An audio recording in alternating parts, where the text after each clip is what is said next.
Shalom, shalom à l'Éternel Jéhovah, notre Dieu assis sur le trône, seul soit la gloire. Bienvenue dans quelques minutes d'enseignement.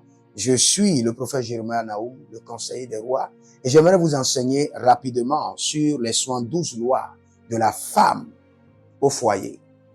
Vous devez comprendre que le foyer est le noyau de la société. Et le foyer est le socle de l'église. Et même au ciel, vous allez voir que le Seigneur organisera les hommes en famille. Car la Bible déclare dans le livre de Psaumes que l'Éternel est le Dieu des familles. L'Éternel est le Dieu des familles. Et quand vous lisez la généalogie de Jésus, vous allez comprendre que le Seigneur donne de la valeur à la famille. Lorsque l'ennemi détruit une famille, l'ennemi détruit toute une société, détruit l'église. C'est pourquoi nous devons donner beaucoup de la valeur à la famille. Et n'oubliez pas, quand nous parlons du foyer, la Bible parle de la femme sage qui construit sa maison. La Bible ne parle pas de l'homme sage qui construit sa maison. Il peut y arriver que l'homme soit insensé, mais que la femme soit sage. Le foyer sera construit.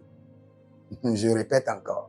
Il peut y arriver que l'homme soit insensé et que la femme soit sage. Le foyer sera établi. Mais s'il arrivait jamais que la femme est insensée, le foyer sera détruit. Le foyer sera détruit plutôt. Maintenant, j'aimerais vous parler de certaines femmes de la Bible. Et j'aimerais parler de leur caractère. La première femme, je parlerai de Ruth. Ruth.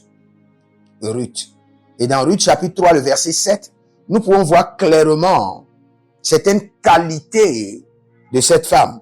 Et la première, c'est la soumission. Une soumission totale. Donc, la femme au foyer doit appliquer la loi de la soumission. Il doit y avoir sa conscience qui doit toujours parler à la femme que je suis un exemple de soumission. Je suis un modèle de soumission. Cela doit repasser dans votre tête à tout moment.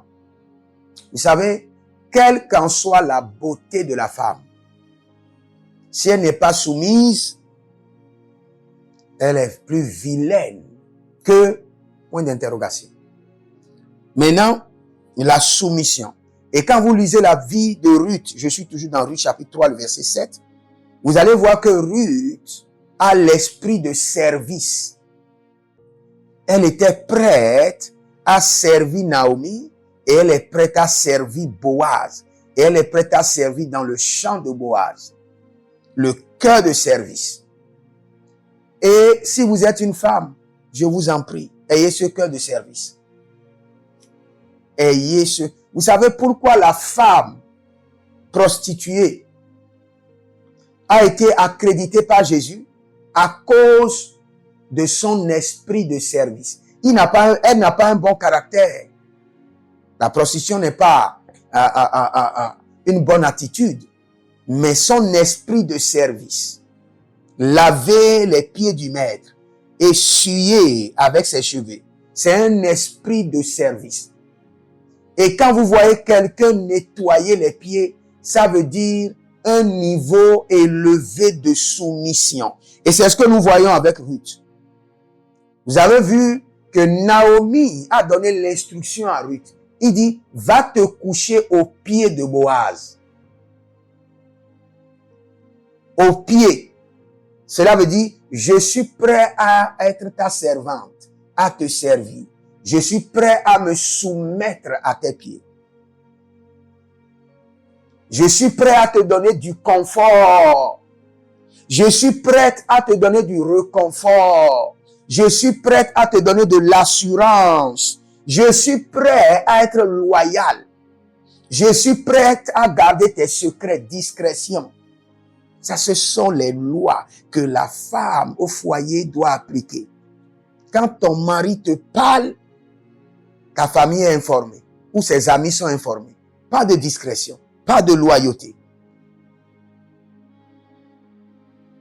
Donc, si vous voulez réellement, en tant que femme, construire votre maison, construire votre foyer, et pour que votre foyer soit un socle de gloire pour la société, pour l'Église, n'oubliez jamais, la soumission est une loi non négociable. Le service, une loi non négociable. Vous devez être un confort, un réconfort, une assurance. Vous devez être une femme de loyauté, de discrétion pour votre mari. Par exemple, vous avez un mari qui fume, qui fait du désordre. Vous continuez à prier pour votre mari, mais vous l'honorez, vous le respectez. Totalement, même s'il a des caractères que vous n'aimez pas. N'oubliez pas l'apôtre Paul. N'oubliez pas l'apôtre Paul. L'apôtre Paul nous a dit que peut-être par la femme croyante, Dieu sauvera son mari non croyant. Je parle à quelqu'un.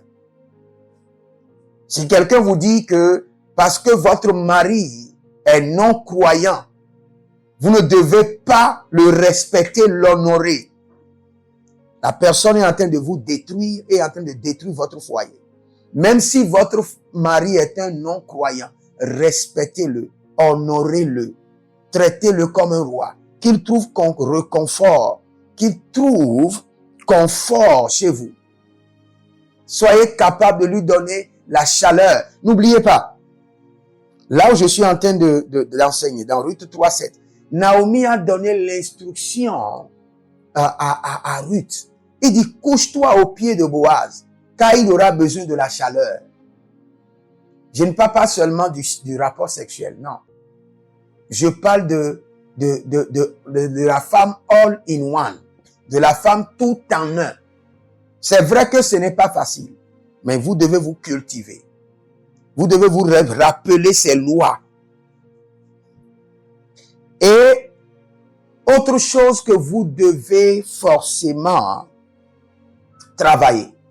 La femme au foyer ne doit jamais être colérique. Jamais. Si vous êtes colérique, ce que vous avez construit pendant 10 ans, vous allez le détruire en 1 minute. La femme au foyer ne doit jamais être colérique. Et quand vous êtes colérique, vous allez toujours murmurer.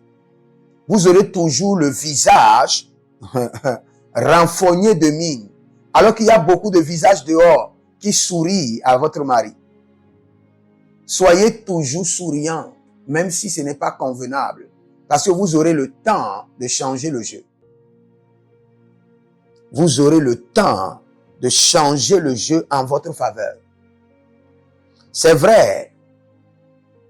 Si vous êtes colérique, vous allez murmurer, vous allez répondre quand il faut garder le silence. Parce que la femme au foyer doit apprendre beaucoup à garder le silence. Par votre mari vous envoie un mot injurieux et vous répondez. La Bible déclare que une parole douce apaise la colère.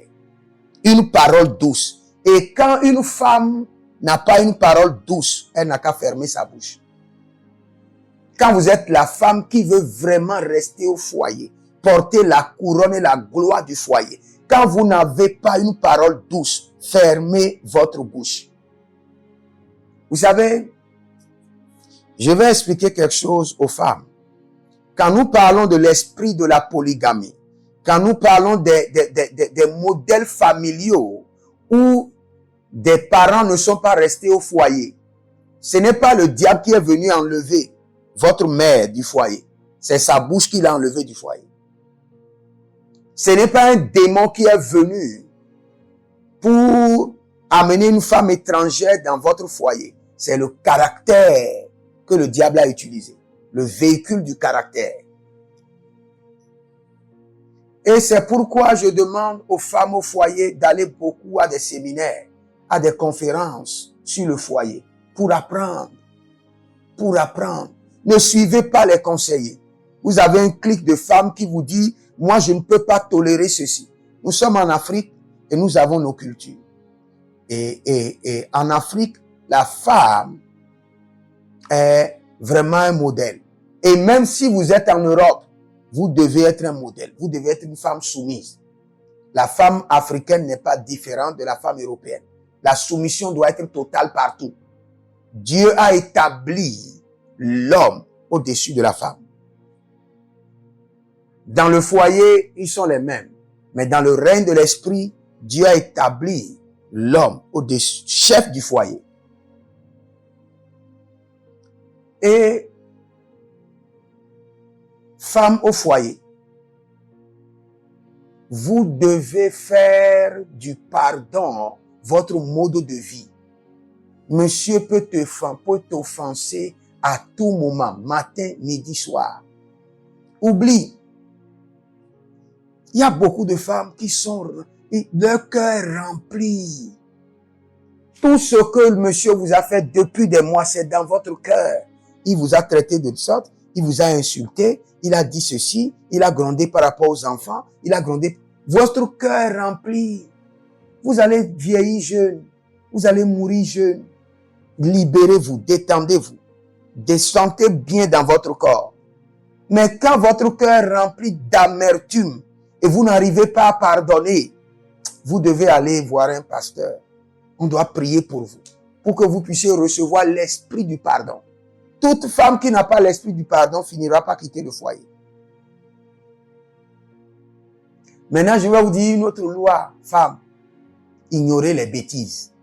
Ignorez les bêtises. Il y a beaucoup d'hommes qui font de bêtises comme s'ils étaient des enfants, des garçons de maman, des bêtises que même un petit enfant ne peut pas faire. Il y a des hommes, ils font des bêtises tous les jours. Ils chient aux toilettes, ils ne pompent pas. Ils mangent, ils jettent les plats n'importe où. Il y a beaucoup d'hommes qui font des bêtises. Ses amis viennent, ils vous humilient devant ses amis. Et vous devez les ignorer. Si vous voulez vraiment être une femme. Et parfois, à ces bêtises, vous souriez et vous dites merci, mon Seigneur. Sa conscience finira par le juger. Vous savez, femme au foyer, vous qui avez des maris non croyants, c'est par votre caractère que vous pouvez les évangéliser.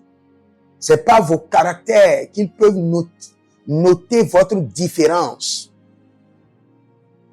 Il y a une autre femme que vous pouvez voir, Abigail. Je n'ai pas le temps de lire 1 Samuel 25, le verset 3, 1 Samuel 25, le verset 14, 1 Samuel 25, le verset 18, 1 Samuel 25, le verset 36. Et quand vous analysez la vie d'Abigail, une femme très sage, capable de protéger son foyer, capable de sacrifier. Il y a plusieurs femmes. Vous avez votre mari est avare. Votre mari est très avare, comme plus que le diable. Parce que le diable n'est pas avare. C'est pourquoi quand quelqu'un est avare, vous devez savoir que lui dépasse le diable. Nabal était avare. Et son avarisme voulait détruire tout son foyer. Il y a vous les femmes, quand vous avez un mari avare, qui n'aime pas, il dit, ah, pourquoi tu donnes à Dieu? Pourquoi tu sèmes pour la dîme? Pourquoi tu fais ceci? Ça, c'est Nabal. Nabal. Vous avez marié Nabal. Pourtant, ne lui dis pas qu'il est Nabal. Sinon, il va te gifler. Et personne ne va le frapper. Mais pour le faire, prends toujours ta semence, sème pour sa préservation, sème pour ta préservation et sème pour la préservation de tes enfants. Nous sommes en fin d'année où toute personne qui veut régner l'année prochaine doit faire des sacrifices d'action de grâce pour lui-même, pour sa femme, pour son époux, pour ses enfants. Maintenant, tu as un mari qui dit non. À quelle action de grâce? C'est pour nourrir les pasteurs. Mais lui passe derrière, lui nourrit les féticheurs. Mais quand c'est Dieu, il a une animosité. Ça le dérange. C'est Nabal. Nabal, tu t'es marié à Nabal. Et quand on se marie à Nabal, on se comporte comme Abigail. En faisant quoi? Tu prends ta semence, tu laisses Nabal et tu vas semer. Regardez comment Abigail a pris de l'argent, des serviteurs et aller se mettre dans la vie de David pour épargner la mort à son mari et à sa maison. Et au retour, quand Abigail était venue, la Bible déclare que Nabal avait déjà bu l'alcool et était saoulé. Il était dans l'alcool. Pourtant, sa femme est venue. Sa femme n'a rien dit. Sa femme n'a pas dit, ah, c'est moi qui t'ai sauvé la vie. Si je n'étais pas allé chez David, David voulait détruire notre foyer. Non, elle est venue, elle a vu son mari dans l'alcoolisme. Elle s'est tue, tranquille. J'avais parlé de discrétion. Femme au foyer, sacrifie pour tes enfants. Ne regarde pas Nabal, sacrifie pour tes enfants. Ces sacrifices que tu es en train de faire aujourd'hui délivreront tes enfants un jour d'un malheur étrange, d'une réclamation démoniaque, d'un accident soudain. Mais si tu suis ton mari, il ne sacrifie pas, il ne prie pas. Et toi, qui es la femme du foyer, qui doit te comporter comme Abigail, toi aussi tu ne sacrifies pas. Vous êtes sur le chemin de la destruction, tout le foyer. Je vous en prie, femme au foyer, retourne et lis le livre de 1 Samuel 25, lis tout le chapitre et prends note des caractères de cette femme Abigail. C'est pourquoi, après David s'est marié à Abigail, prenez à mettre en exergue ces lois. La femme au foyer doit sacrifier pour sa vie, sur la vie de son époux, dans la prière, dans les actions de grâce, dans les semences, dans les élevations d'autels. Vous ne le faites pas, le foyer n'est pas préservé. Subitement, quelque chose peut ôter la vie à votre mari.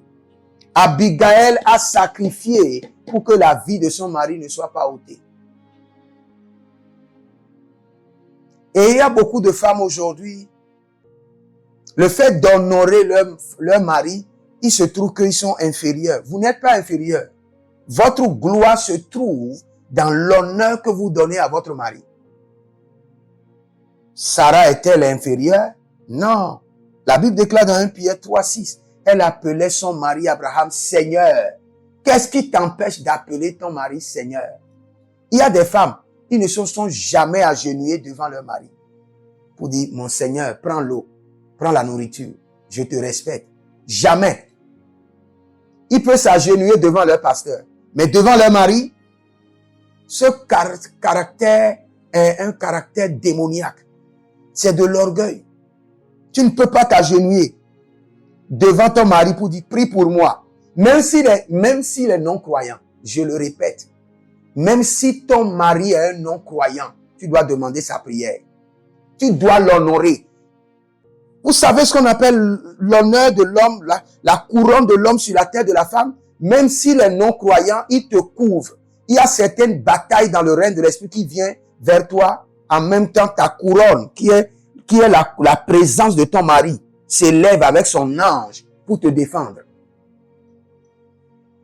Si tu ne peux pas t'agenouiller devant ton mari et tu t'agenouilles devant ton pasteur, ta prière ne sera pas exaucée. Tu es en train de briser le protocole spirituel. C'est vrai, je suis un père spirituel. J'ai des filles. Mais si tu ne peux pas honorer ton mari, ne m'honore pas. Parce que ton honneur est suicidaire. Tu ne peux pas honorer ton mari, tu honores ton pasteur. Tu es en train de tuer le pasteur. C'est pourquoi beaucoup d'époux sont contre les pasteurs. Dis, mais ma femme ne me respecte pas comme ça à la maison. Mais quand on va à l'église, il respecte le pasteur. Donc il y a quelque chose entre lui et le pasteur. C'est vous les femmes, vous êtes en train de tuer les pasteurs. Honore ton mari. Appelle le Seigneur. Tu veux sortir à genoux, demande-lui de t'imposer les mains, de prier pour toi. Il est croyant ou non croyant. Tu veux aller faire des affaires, qu'il prie pour toi. Il y a une grâce que le mari a et qui doit déverser sur sa femme et sur ses enfants, comme chef de foyer, chef d'entreprise. Ok? Maintenant, quand nous venons sur la femme, Anne, dans 1 Samuel, chapitre 1, le verset 6, la Bible déclare que sa rivale l'héritait. Mais nous avons vu le silence, le calme de Anne. Elle n'était pas colérique, elle n'est pas coléreuse, tranquille, et elle avait son business avec son Dieu, pas avec sa rivale, et elle ne s'acharnait non plus contre son mari. Quelle femme aujourd'hui peut faire ça? Ta rivale te fait des querelles, ton mari est là, ne te défend pas, garde le silence, et tu n'attaques non plus ta rivale, non plus ton mari, mais tu t'occupes à parler, à communiquer avec Dieu. Quelle loi, quel caractère, quel charisme, quelle maturité. Femme, apprenez de cette femme, Anne. Mettez-vous exactement dans cette image. Votre rival est en train de vous insulter. Votre mari est là. Il ne dit rien, ne vous défend pas. Vous ne dites rien à votre mari, vous ne dites rien à votre rival et vous prenez la direction de Dieu. Si vous pouvez comprendre cela et la mettre en place, vous allez briser les bras des démons, les bras du diable. Ce n'est que par vous que le diable peut avoir accès à votre foyer. Les enfants parlent mal de leur père et vous riez. C'est grave. Les enfants manquent de respect à leur père et vous contribuez. Le père fait quelque chose de mal et vous amenez les enfants à le critiquer. Vous êtes en train de détruire la couverture du mari de votre vie et de la vie de vos enfants parce qu'il y a une couverture spirituelle. Même si le mari n'est pas chrétien. Je le répète et je le répète encore. Même si le mari n'est pas chrétien. Dans le mystère du mariage, l'homme transfère une couverture spirituelle à sa femme et à ses enfants, même s'ils ne sont pas des chrétiens. Les anges du mariage ne se basent pas seulement sur le christianisme pour opérer. Ils se basent sur le lien, l'alliance du mariage. Maintenant, nous avons vu une autre femme dans Exode chapitre 4, 25 à 26. Et cette femme, c'est Séphora, l'époux du sang. Là, cette femme est capable de verser le sang de son fils pour préserver la vie de son mari. Et vous allez dire, bon, pourquoi elle a versé le sang? Si elle n'avait pas versé le sang, l'Éternel aurait tué son mari. Cela veut dire quoi? La femme doit faire tout pour préserver son mari, préserver son foyer, les délivrer de la mort. Je vais vous dire quelque chose. Dieu a établi l'homme au-dessus du foyer à cause de la capacité et de la grâce qu'il a donnée à l'homme. Mais quand nous parlons des anges, les femmes ont des anges puissants, capables de superviser tout le foyer, capables de protéger même l'homme, protéger les enfants. Donc, si vous êtes une bonne femme, vos anges seront dynamiques dans la préservation de votre foyer. Après, lisez Exode 4, 25 à 26, et vous verrez comment Séphora a préservé son mari. Et une autre chose, pour que je finisse rapidement, vous devez avoir la complicité avec votre mari. Vous devez avoir la capacité de garder des secrets. Vous devez avoir la capacité de rendre votre mari joyeux. Vous savez, il y a une femme de la Bible qui a un mauvais exemple. Mais elle a été Jézabel. Elle a été capable de voir son mari triste et dit, monsieur, pourquoi tu es triste? Et d'organiser la mort de Naboth pour satisfaire son mari. Cela veut dire que il n'y a pas d'argument pour vous, femmes, pour ne pas satisfaire votre mari. Dans tous les sens, sexuellement, physiquement, spirituellement, dans tous les sens. Dans tous les sens. Et pour finir, j'aimerais vous dire que la femme doit garder son mari comme un bébé. Vous savez, quand vous avez un bébé, un enfant, que vous alertez, vous le surveillez. Dès qu'il a besoin, vous l'alertez. Vous le surveillez. Vous l'arrangez. C'est comme ça qu'il faut traiter votre mari. Surveillez-le. Je ne dis pas de le contrôler. Surveillez-le pour qu'il ne manque de rien. Sponsorisez ses désirs. Parce que au ciel, il n'y aura pas encore des rapports sexuels. Donc sur la terre, vous êtes des enfants de Dieu, jouissez-vous, vous êtes dans votre foyer, que votre mari soit rempli de bonheur. Permettez-lui de jouir de votre jardin à tout moment et comme il veut. J'aimerais prier rapidement pour les foyers. Père, dans le nom de Jésus-Christ de Nazareth, nous décrétons la paix dans les foyers. Nous brisons la sorcellerie. Nous brisons l'œuvre de la sirène des eaux, l'autorité des maris de nuit, des femmes de nuit. Quand je suis en train de prier maintenant, le Seigneur me montre une femme et le Seigneur me montre une marque sur son front. Et le Seigneur dit, cette femme, elle est têtue. Elle est têtue. Elle est têtue. Frère, sœur, une femme têtue ne pourra pas garder un homme. Être têtu devant l'homme, c'est comme ne pas l'aimer, le rejeter. Que cette têtudité soit brisée au nom de Jésus. Et que tout démon qui vous amène à résister à votre mari, à résister à ses paroles, à répondre quand il faut garder le silence, ce démon se détache de votre vie. Au nom de Jésus-Christ de Nazareth. Et toute femme qui est dans les liens de la polygamie, qui est en train de souffrir au foyer, le Seigneur l'Éternel proclame ta délivrance.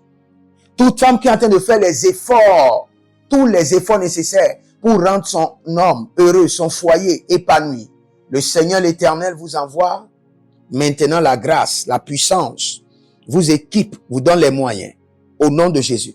Tout foyer qui est en train de souffrir à cause de la pauvreté, au nom de Jésus-Christ de Nazareth, je vous oins de l'onction de la richesse et je brise la pauvreté de votre foyer. Que dagrano fakis okroto hendigiash, le rokoto sikren de ligro intoma soloti vrendi la guida, ruzna dengres kete angru de vahandos.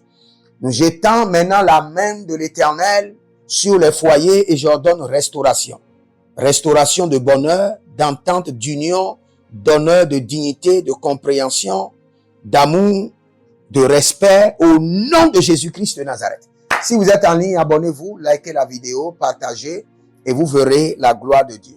Si vous voulez des consultations prophétiques sur votre foyer, sur la vie de vos enfants, n'hésitez pas à me contacter au plus 228 97 16 90 90 et vous verrez la gloire de Dieu. Demandez une consultation prophétique sur l'année 2026 qui sera notre année du surnaturel milliardaire.